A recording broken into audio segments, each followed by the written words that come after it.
warahmatullahi wabarakatuh. Alhamdulillah, pada kesempatan siang kali ini saya akan mempresentasikan tentang segitiga restitusi seperti itu. Nah, apa itu segitiga restitusi?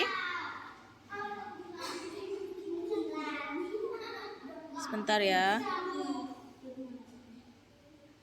Nah, ini tentang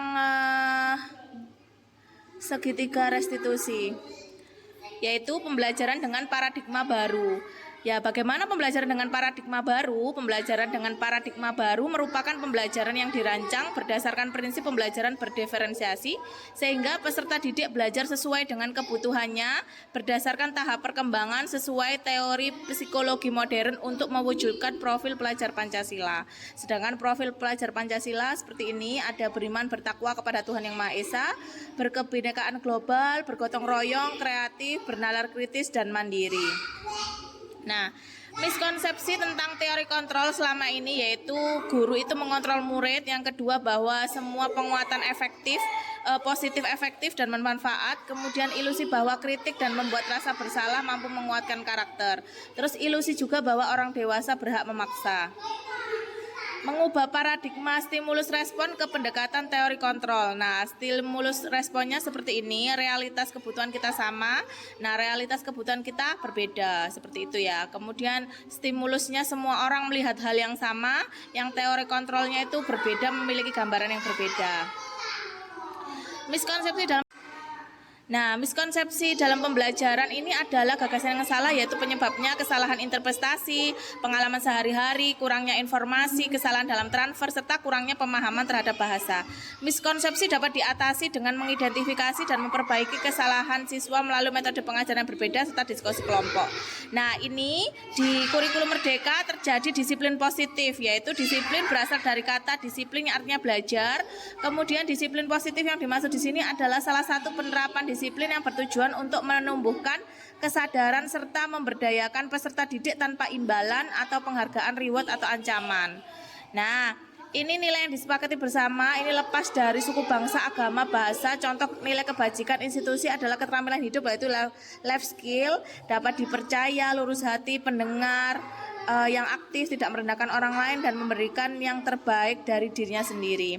Sedangkan 5 kebutuhan dasar manusia yaitu pertama bertahan hidup, yang kedua kasih sayang dan rasa diterima, penguasaan, kebebasan, dan kesenangan, makanan, tempat tinggal, keamanan, kesehatan. Rasa kasih sayang dimaksud di sini adalah rasa diterima, dipedulikan, berbagi, kerjasama, dan menjadi bagian dalam kelompok. Sedangkan penguasaan yaitu harga diri, keinginan untuk dianggap, memimpin, berprestasi, diakui, dan didengar. Sedangkan kebebasan itu sendiri adalah mandiri, memiliki pilihan, mencoba hal-hal baru, mampu mengendalikan arah dirinya, bermain, humor, antusiasme, dan tertawa. Nah, motivasi perilaku manusia itu ada motivasi ekstrinsik dan motivasi intrinsik. Untuk motivasi ekstrinsik yaitu untuk mendapatkan imbalan atau kemudian ini sifatnya bersifat abstrak, berupa pernyataan universal, dibuat dalam pernyataan positif sedikit saja agar mudah diingat. Kemudian sesuai dengan kondisi kelas di sekolah, semua warga sekolah atau kelas dilibatkan membuat keyakinan kelas. Nah, mengapa harus keyakinan kelas bukan peraturan kelas? Nah, mengapa kita memiliki peraturan harus menggunakan helm bila mengendarai kendaraan roda 2. Kemudian yang kedua, mengapa kita memiliki peraturan 3M, menggunakan masker, mencuci tangan, dan menjaga jarak. Mengapa kita harus menggunakan sabuk pengaman pada saat kita memanjat ketinggian? Untuk mendukung motivasi intrinsik, kembali ke nilai-nilai keyakinan-keyakinan, lebih menggerakkan seseorang dibandingkan mengikuti serangkaian peraturan-peraturan. Nah, inilah fungsi dari segitiga restitusi, yaitu suatu proses dialog yang dijalankan oleh guru agar dapat menghasilkan murid yang mandiri dan bertanggung jawab. Segitiga restitusi ini mempunyai 3 tahapan. Yang pertama yaitu menanyakan keyakinan, menstabilkan identitas, dan memvalidasi tindakan yang salah. Contoh menstabilkan identitas yaitu berdasarkan prinsip membuat kesalahan adalah bagian dari proses pembelajaran, yaitu berbuat salah itu wajar, tidak ada manusia yang sempurna. Ibu dulu juga pernah melakukan itu. Ibu tidak mau mencari siapa yang salah, tapi ibu ingin mencari solusi dari permasalahan ini.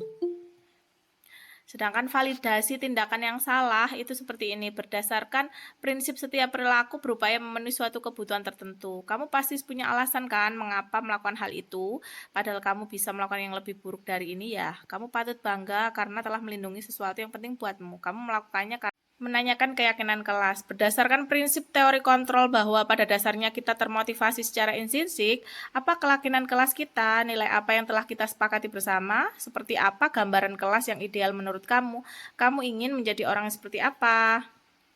Nah, reflektifnya dalam penerapan program budaya positif hendaknya pendidik memiliki standar kepribadian, profesional, sosial yang baik di mana pendidik mampu merefleksi dirinya dalam posisi kontrol saat ini bagaimana perjalanan dirinya sebagai among, manajer yang menuntut murid-muridnya menjadi insan yang mandiri dan kolaborasi. Terima kasih. Demikian presentasi dari saya. Seperti itu. Oke, nah alhamdulillah itu tadi presentasi dari saya. Mungkin dari teman-teman di sini ada yang ingin menanyakan terkait segitiga restitusi, silahkan. Iya. Bu Alfi monggo mau bertanya, silahkan.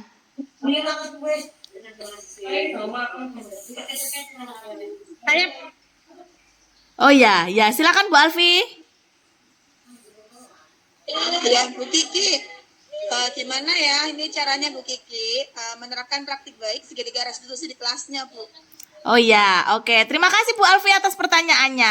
Nah, contohnya saya contohkan satu ya, misalkan ada anak terlambat sekolah gitu ya, terlambat sekolah. Kemudian dia itu terlambat sekolah setiap hari, selalu terlambat. Misalkan masuknya jam 7 tapi dia selalu datang jam 8, jam 9 atau jam berapa gitu ya. Nah, itu langkah yang pertama kita lakukan adalah mendudukkan anak tersebut, dipanggil di kantor. Nak, sini nak. Nah, setelah anaknya duduk, kita tanya-tanya, sabar gitu ya, tanpa harus menghukum lebih awal, kita tanya seperti ini. Nak, tadi ibu lihat tahu nggak? Misalkan namanya Mimi ya.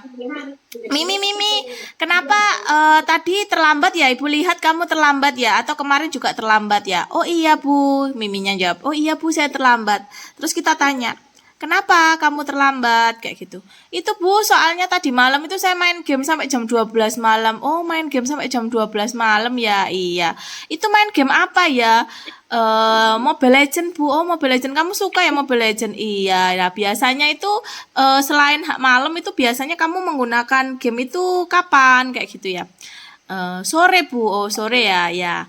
Nah, apakah menurut Mimi sendiri, ketika kita menggunakan game itu sampai malam hari, apakah itu baik untuk kesehatan Mimi atau untuk pembelajaran Mimi di sekolah juga? Oh enggak Bu, sebenarnya juga enggak baik. Aku tahu kalau itu enggak baik. Jadi aku tuh bangun kesiangan. Sehingga ketika aku bangun kesiangan, akhirnya aku terlambat ke sekolah.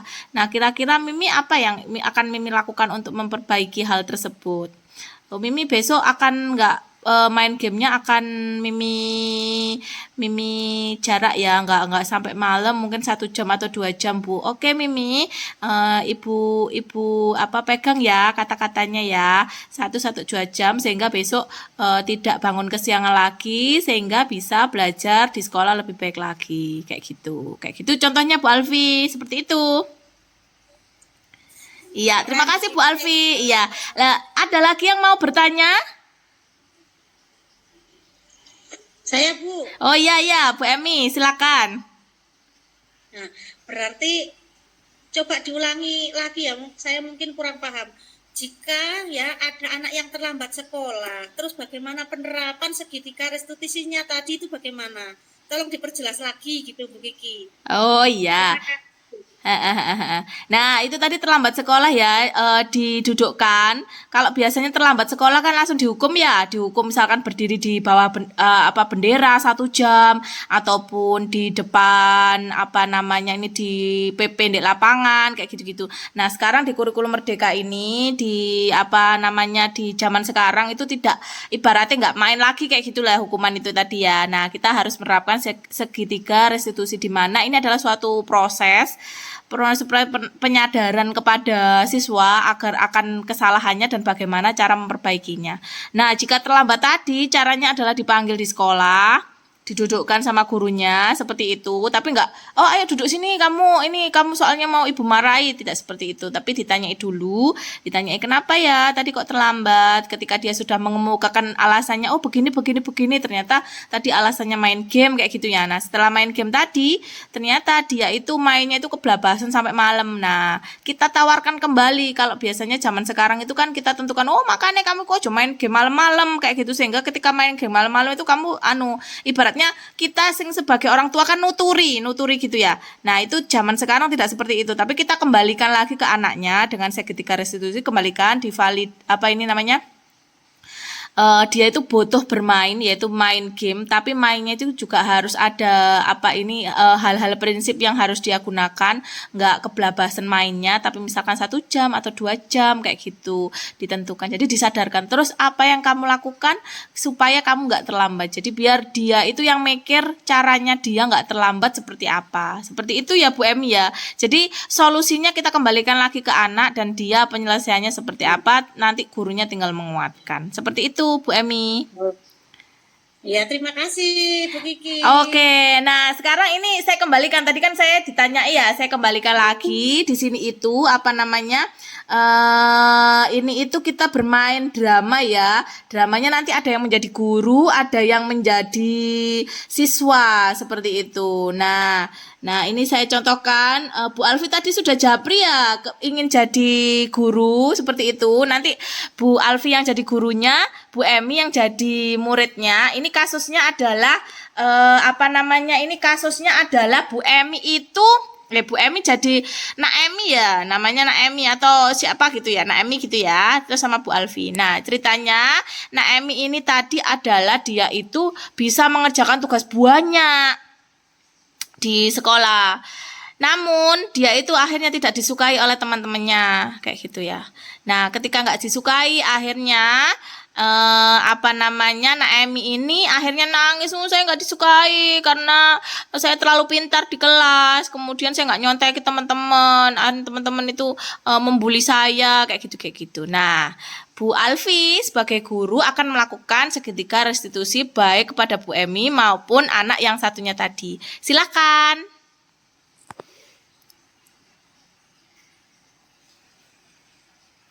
Oke, terima kasih Bu Kiki. Saya mulai ya. Ya, Bu Alfi. Mbak Emi, lagi ngapain Mbak Emi? Ini Bu, teman-teman membuli saya dimarahi terus sama teman-teman. Kenapa teman-teman marahi sampean? Iya, karena saya terlalu pintar di kelas Bu, teman-teman nggak saya contohi sehingga mereka benci sama saya, gitu. Terus kalau menurut Mbak Emi sendiri, kalau ada teman yang mencontek, nggak diconteki itu benar apa salah, Nak? Ya benar sih, anaknya mau nyontek, saya nggak mau nyontekin, itu namanya nggak jujur itu Bu. Nah, terus caranya Mbak Emi bilang ke teman-temannya gimana? Saya ya bilang, nggak boleh nyontek, nanti namanya nggak jujur, itu namanya curang, nggak boleh sama ibu guru, saya udah bilang gitu, tapi mereka bully saya. Mereka benci sama saya itu Bu. Oke. Lalu sekarang perasaannya Mbak Emi gimana setelah dibully sama teman-teman?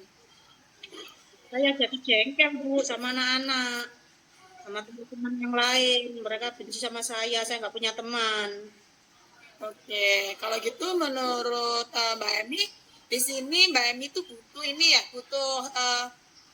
butuh biar teman-teman itu bisa rukun lagi gitu ya Mbak Emi ya, nggak Iya, dibully lagi, gitu. iya Bu, iya.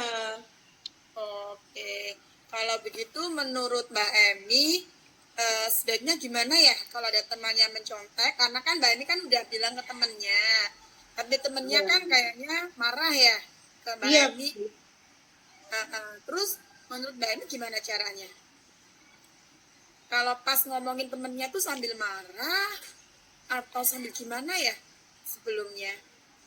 Ya supaya dia nggak marah ya harus diberi pengertian dulu Bu, diberitahu kalau nyontek itu perbuatan yang curang, menyerang agama, tidak boleh, lebih baik belajar sendiri supaya ada kemajuan bagi dia, supaya dia lebih pandai gitu. Oke. Baik, terus enaknya gimana lagi ya selain Mbak Emi ngomong gitu sama temennya? Perlu nggak temennya diajak ngobrol gitu bareng-bareng? Atau kita menyamakan dulu apa? Karena kan bagi Mbak Emi kan mencontek itu jelek ya. Tapi bagi Iya, teman-teman tuh, halah nggak apa-apa kan gitu. Nah, iya. kayak gitu perlu nggak kita ngobrol bareng sama teman-teman? Ya perlu Bu, mereka itu diberi pengertian, diberi pendekatan ya.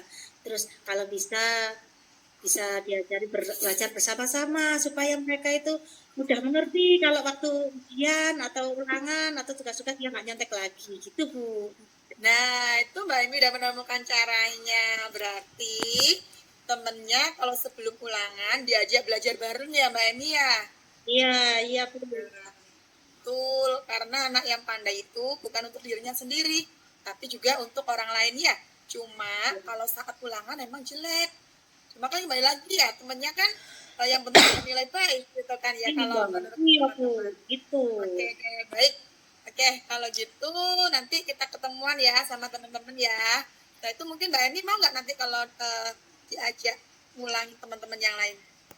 Ya mau Bu, supaya Oke, lebih enak, lebih asik kita bisa rukun lagi, bermain sama teman-teman itu lebih enak, nyaman kalau belajar bareng-bareng gitu. oke, siap. Jadi bareng-barengnya saat belajar ya nggak saat ulangan ya Mbak Iya, Eni ya. iya Oke, betul. oke baik. Enaknya kapan ya kita ini ngumpulin teman-teman? Ya besok nggak apa-apa Bu, besok lebih Oke, cepat oke. lebih bagus ya. Hebat. Oke, oke. Terima kasih Mbak Emi. Semangat lagi ya. Bu, Iya, alhamdulillah. Nah, itu dia salah satu contoh segitiga restitusi yang sudah diterapkan oleh Bu Alfi sama Bu Emi. Nah, banyak sekali kasus-kasus yang ada di sekolah ya. Nah, penerapannya adalah dengan segitiga restitusi seperti itu, supaya tidak terjadi hukuman-hukuman atau bullying guru terhadap muridnya atau murid terhadap gurunya seperti itu. Terima kasih. Alhamdulillah, ini tadi presentasi dari saya tentang segitiga restitusi dan atensinya luar biasa dan semoga bermanfaat ilmu yang sedikit ini. Demikian, terima kasih. Wassalamualaikum warahmatullahi wabarakatuh. Waalaikumsalam warahmatullahi wabarakatuh.